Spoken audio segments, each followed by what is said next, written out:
This reading is about how gender and class intersect. The author argues that elitism is gendered, with traditional gender roles and differential power dynamics expected between husbands and wives of the elite. Often the middle class and lower class marginalized groups are studied. In this case, the privileged are studied. There is limited research that looks up to the elites. And elites are described as a ruling capitalist class that usually sanitize their lives to put on a certain kind of persona or appearance. When studying the privileged, it's important to examine how the elites contribute to obscuring and maintaining their position in society. In particular, the country club acts in ways to reproduce inequalities, and the ways they do it is through networking and solidarity with other wealthy people. Next, privileged perspectives on inequalities, class accounts, and intersections. Overall, the elites are against the value of open access and equal opportunity as most Americans hold. Instead, they have selective membership into the elite clubs. They have denial of people coming in.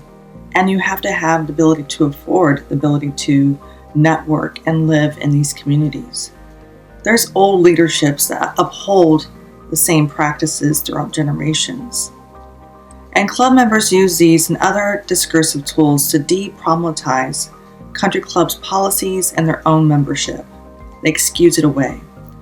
Whether or not it's intended, this helps to keep strong both socioeconomic solidarity and legitimization of inequality. Through capitalism, the elite are also classed actors. Upper classes are gendered in traditional ways. And wealth is not a direct road to power. And in fact, women may be wealthier, have more assets than men, but through the traditional gender norms, that money is now in the property and power of men. There is compulsory heterosexuality throughout the elites, and also the elite class is culturally and demographically white for the most part. Non-whites are granted admission, but in the context they remain culturally white. Again, assimilation and code switching.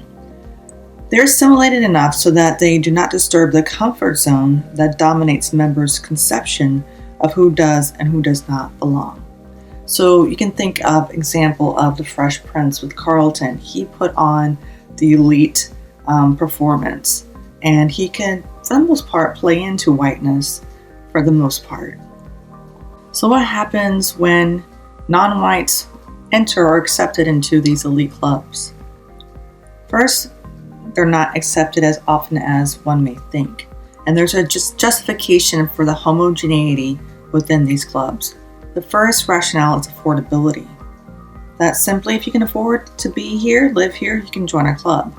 And so, with this rationale, inequality is seen as natural. Next is the racialization of class stratification as a justification. Oh, people of color just, their long history and struggle, they're just poorer than us. It's not really our racism that's keeping them excluded. Also, we have American ideologies of inequality that are reinforced in these elite clubs. One is meritocracy, that is just your hard work and you can make it. Next is equal opportunity. Well, if I can make it due to my own effort, so can you. And everyone can be included if they just try hard enough, which is also a stem from meritocracy. The club's exclusiveness is framed not as something that members are doing, but simply as an outcome of impartial market forces. The colorblind ideology, which means I don't see color, I accept everyone for who they are. Well, this ideology neglects the history of institutionalized discrimination that has prevented racial ethnic minorities from accumulating wealth at the rate of their white counterparts. This is, again, a rational way to explain things. And so they have, as another rationale, exaggerated claims of heterogeneity or diversity that they think they see. They think they are more diverse than the past.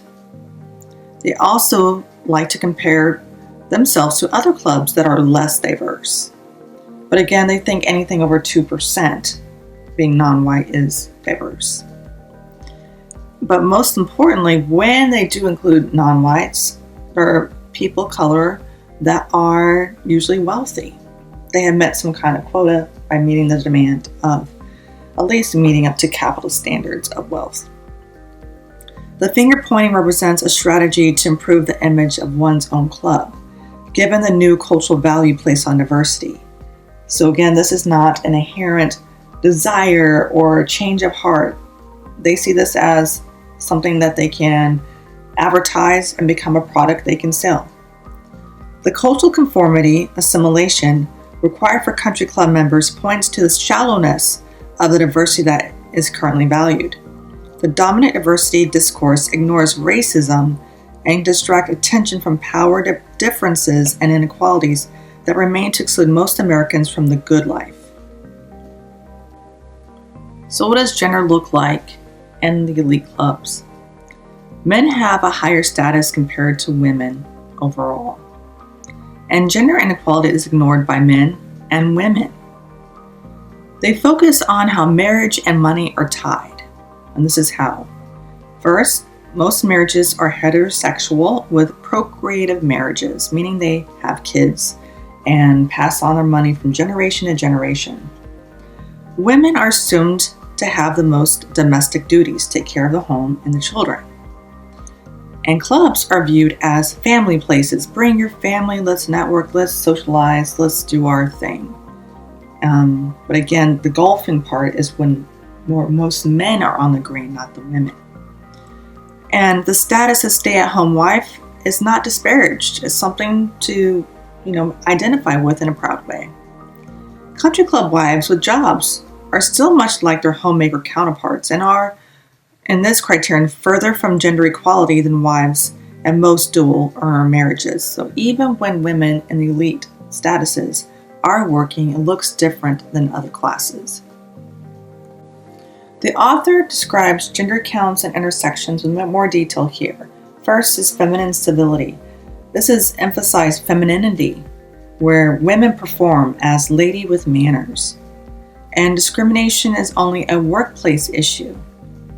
It's not something that happens within the home, although there's very much a patriarchal kind of ethic in the home. And even when women are embedded with wealth through, maybe inheritance with their family or having their own money, they're trading power for patronage. They think, well, I can trade my money for my husband's power, and he will take care of me for the rest of my life. Masculinity is seen as a class and race brand, usually a white male brand that people of color, men of color, have to assimilate to. And when men of color are included in the elite classes, going into these clubs, they are viewed as more conservative and chauvinistic. Overall, country club members' expectations are influenced by the most culturally valued form, emphasize femininity, and femininity is organized as an adaptation to men's power, which emphasizes compliance, nurturance, and empathy as womanly virtues.